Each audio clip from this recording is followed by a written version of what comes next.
来继续要来看这个台中大溪风景区有3只这个孔雀，两只母的，一只公的，唔惊人哦，拢参南伫个人群内底咧散步，啊，还有民众开车入去，这个公的孔雀看到这个轿车的车门，反射出伊家己的形影，伊想讲有人要甲伊抢女朋友咯，是安尼背实为这个车门一直读一直读，互民众看到是真趣味。 一只公的孔雀对黑色轿车的车门直直读。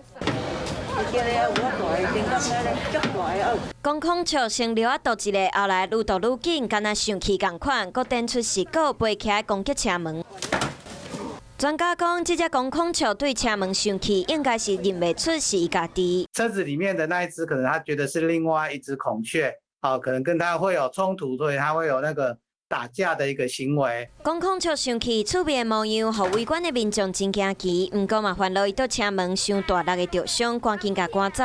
孔雀出现地点毋是伫动物园，是伫大溪风景区。现在华视记者呢就在大坑风景区的风洞石公园呢，直击到孔雀就出现在这个公园里面，在这个岩石上面，而且这个看起来应该是母的。在大坑风景区可以看到孔雀，就是相当的新奇，而且几乎呢来这边爬山的游客都有看过它。 记者发现的孔雀是母的，完全唔惊人，都伫登山客和囡仔边啊踅来踅去，敢若咧散步共款。突然想说，山上怎么会有跑出孔雀？就蛮特别，这么高，然后还有孔雀，啊，小朋友也看到，也觉得蛮有趣的，这样。常常来爬山的民众拢有看过孔雀出现，上侪捌看过3只，2只母的，1只公的。当孔雀出现的时，民众去翕相，伊嘛袂惊，亲像马道展出伊美丽的羽毛。哦，好漂亮啊！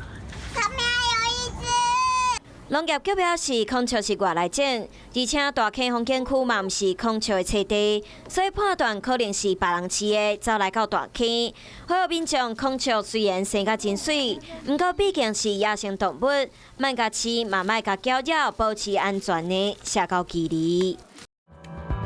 Hello， 我是叶明，想要看到更多更及时的新闻内容，请订阅华视新闻的 YouTube 频道，并且按赞，开启小铃铛。